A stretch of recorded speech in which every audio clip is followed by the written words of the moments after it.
Obamacare is going to cost twice as much as Obama told us, actually a little more than twice as much. That's what we'll chat about today over lunch.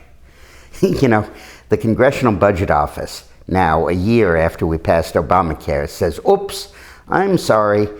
We said that Obamacare would cost $900 billion. You remember that? Well, we made a little mistake. It'll cost $1.8 trillion, twice as much.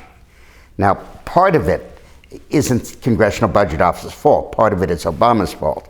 Because what Obama did was he proposed a 10-year plan, but he proposed that Obamacare would only become implemented in 6 of the years, 2014.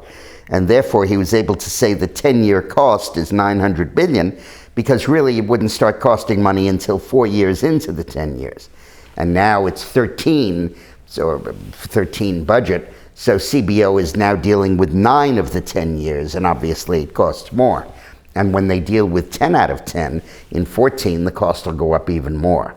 But it's more than just that. That's part of the reason for the inflation. The other part of the reason is that Obama has set up an entitlement program that is essentially open-ended.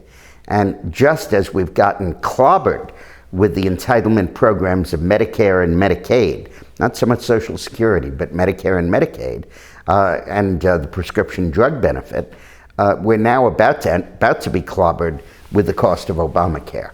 It is absolutely incredible.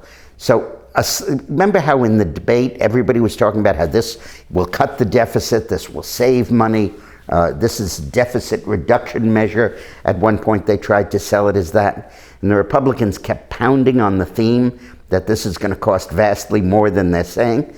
Well, now we have it, twice as much as they're saying. So it becomes clear with this data that the first step you need to take to eliminate the deficit is to repeal Obamacare.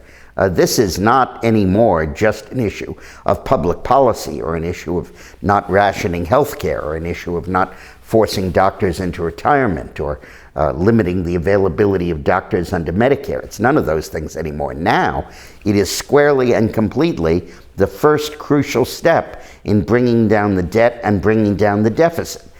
And you've heard me say that the reason we're in bad economic shape right now is not because of a recession. That's long gone.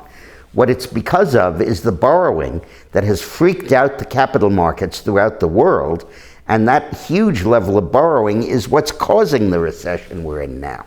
Literally, we're suffering from the cure more than from the original disease itself.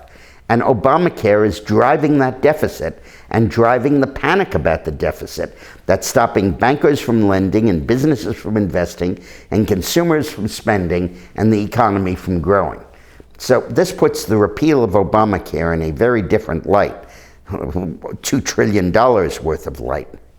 Thanks a lot for watching.